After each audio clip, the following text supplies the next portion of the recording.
最近天气真热，含玻璃拢会因为安尼爆破。这是屏东潮州一间衫裤店吼，这个店员伫内底看电脑，冷气开真强，是室外真热，所以这温差差不多有10度啊。所以这店员看电脑看到就砰一声，伊当作玻璃去用牵石头讲破，但是一看外口也无人啦。后来专家来讲，这应该是外口啊强要40度，内底冷气降伤强，差10度，玻璃无法度一个冷一个烧，煞总爆破的。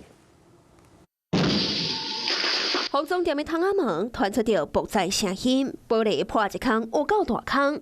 技师听着声音，好喘一下，一直回头看，到底是发生什么代志？当时伫店内的业者惊甲规个人拢吊起来，耳仔暗掉咧。打开时抓准是车祸，结果是窗仔门破去，开摔了这个玻璃。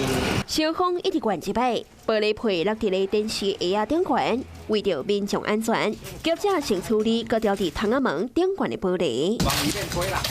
门面起一角，只好先搬纸箱仔甲塑胶布来挡。阮就走出来看到，拢一空就有人啊，啊因嘛唔知呢，啊你来这冷气吹啊，除非冷气站袂掉，你要从阮这开冰，因为玻璃就袂冰。开用啊哦，开用这个我10分钟呢。屏东潮州清水路的服装店玻璃家己破起。经过较早经验，应该是内外温差伤大，玻璃制裁袂了。我是在这边开15年，我也没遇过玻璃爆掉。像我们自己有时候是开很强，然后窗外跑。冬天我们会往上调，大概24、25。昨天问玻璃师傅，他说大概就1万多，但多到哪也不太知道。说路人都不在，我也不在这边，所以好 OK 了，就要花钱消灾。从屏东上悬的温度来到35度，服装店内底吹冷气是23度，正差12度。它承受的应力是比较大。加上强大的温差，刚好是这个压垮骆驼的最后一根稻草。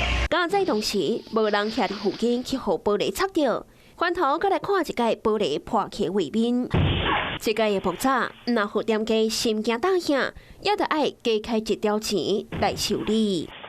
Hello， 我是林仙怡，想要抢先掌握最及时的新闻资讯吗？赶快订阅、按赞、开启小铃铛，锁定华视新闻 YouTube 频道。